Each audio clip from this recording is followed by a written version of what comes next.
இயேசு கிறிஸ்துவின் நாமத்தில் அன்பின் வாழ்த்துக்கள். இந்த நாளில் ஆண்டவர் உங்களுக்கு தருகிற வார்த்தை சங்கீதம் 119 வசனம் 165. உம்முடைய வேதத்தை நேசிக்கிறவர்களுக்கு மிகுந்த சமாதானம் உண்டு. பிரியமானவர்களே, கவலையின் நடுவிலும் சமாதானமா இருக்கிறதுக்கான ஒரு வழியை தான் உங்களுக்கு நான் கற்றுக் கொடுக்க போகிறேன்.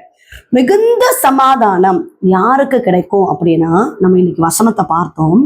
உம்முடைய வேதத்தை நேசிக்கிறவர்களுக்கு சமாதானம் உண்டு. உங்க வாழ்க்கையில நீங்க எவ்வளவு கவலையோடு இருக்கலாம், பிரச்சனையில இருக்கலாம், போராட்டத்தின் நடுவில் இருக்கலாம், பலவீனத்துல இருக்கலாம். நீங்கள் செய்ய வேண்டிய ஒரு காரியம், இந்த வேதத்தை நேசித்து வாசியுங்கள்.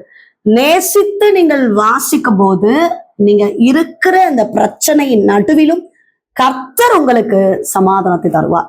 எவ்வளோ சூழ்நிலையான நேரங்களில் நம்ம கடந்து வந்து கொண்டிருக்கிற பாதைகளில் எல்லாம் இந்த வார்த்தை மட்டும் நம்ம கிட்ட இல்லைன்னா, இந்த வார்த்தையின் மூலமாய் கர்த்தர் நம்ம கிட்ட பேசலைன்னா நம்ம என்றைக்கோ மரித்து போயிருப்போம்.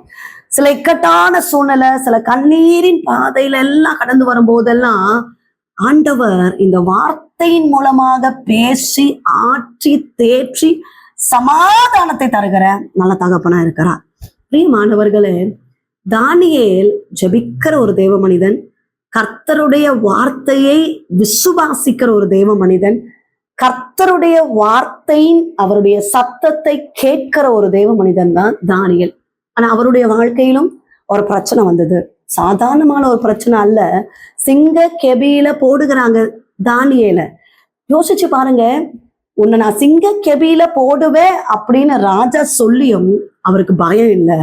சிங்க கெபியில போட்ட பிறகும் அவருக்கு பயம் இல்லை. அவர் சமாதானத்தோடு தான் இருந்தாரு.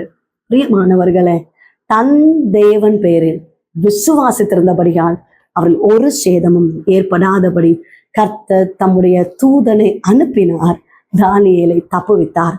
எசப்பாவுடைய வார்த்தை கேட்டுக்கொண்டிருக்கிறீங்க. கவலையா, கண்ணீரா, நெருக்கமா, சமாதானம் இல்லாம இருக்கிறீங்களா?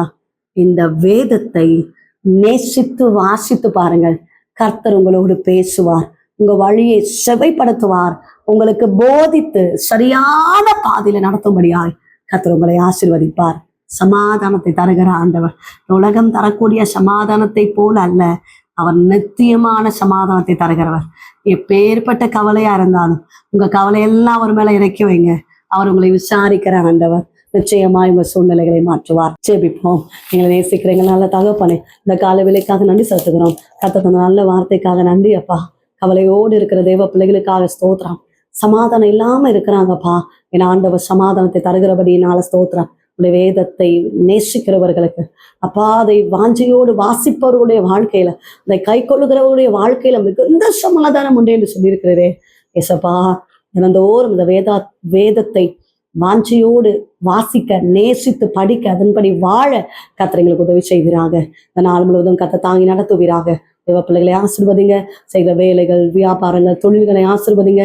கையின் பிரயாசங்களை ஆசீர்வதிங்கப்பா. நல்ல ஜாப் இல்லாதவங்களுக்காக ஜெபிக்கிறோம். நல்ல வேலை வாய்ப்புகளை கர்த்தர் தருவீராக. குடும்பத்துல சமாதானத்தை கொடுங்க சுவாமி.